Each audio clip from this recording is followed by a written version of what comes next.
ఇదిగోండి బెకామ్ అనే కంపెనీలో 72 అవర్స్లో హైదరాబాద్ ఉండే కంపెనీతో మాట్లాడి వాళ్ళతో తయారు చేయించేసి ఒక్కొక్క వెయిట్ 17 టన్నులు అన్నటువంటి ఇలాంటివన్నీ కూడా తీసుకొచ్చి యుద్ధ ప్రాతిపదికన పనులు చేపడతా ఉంటే ఇంతకన్నా ఏం కావాలి సార్? ఇంకా రాష్ట్రం మీద కానీ ప్రాజెక్టుల మీద కానీ ఉన్న శ్రద్ధ గత ప్రభుత్వంలో కనీసం ఒక కేజీ క్రీజు కూడా పెట్టకుండా ఇరిగేషన్ ప్రాజెక్టుని, బ్యారేజీల్ని అన్నిటినీ కూడా నిర్వీర్యం చేసినటువంటి జగన్మోహన్ రెడ్డి ప్రభుత్వం చేసినటువంటి తప్పిదాలకి ఇప్పుడు కడుక్కోవాల్సి వస్తుందండి. ఇవన్నీ కూడా ఇప్పుడే మంత్రి, ఇరిగేషన్ శాఖ మంత్రి రామానాయుడు గారు కూడా వచ్చి బయటికి వెళ్ళిపోయారు.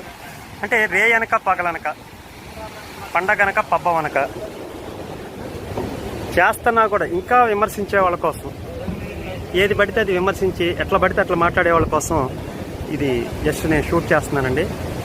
ఆల్మోస్ట్ 72 గంటల్లోనే హైదరాబాద్లో కంపెనీలో తయారు చేయించి ఇక్కడ తీసుకొచ్చి బిగించే పనులు చేస్తున్నారంటే చూడండి సిస్టమ్ ఎంత పర్ఫెక్ట్గా పనిచేస్తుందో చూడండి. మొత్తం బ్లాక్ చేసి ప్రకాశం బ్యారేజ్ని అంతా బ్లాక్ చేసి డే అండ్ నైట్ వర్క్స్ జరుగుతున్నాయండి. డే అండ్ నైట్ వర్క్స్ ఇదిగోండి మీరు చూస్తుంది ఒక్కొక్కటి 17 టన్నులు అండి.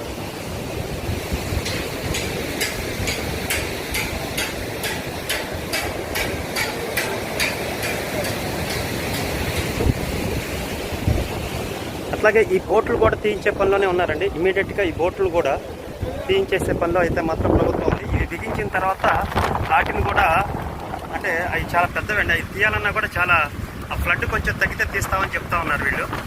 చూడండి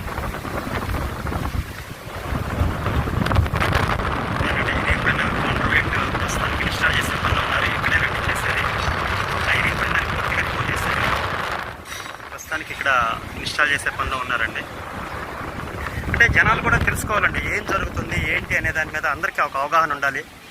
ఎవడో పడితే ఏదో వచ్చేసి ప్రెస్ ముందు మాట్లాడేసి మళ్ళీ వెళ్ళిపోయి వెళ్ళి జైలు చుట్టూ, కోర్టుల చుట్టూ మళ్ళీ బెయిల్ కోసం, పాస్పోర్ట్ల కోసం తిరిగే చెత్తారా డాష్ గాళ్ళు అందరూ మాట్లాడే మాటలకి ప్రస్తుతం జరుగుతున్న పనికి తేడా తెలుసుకోమని చెప్తున్నానండి.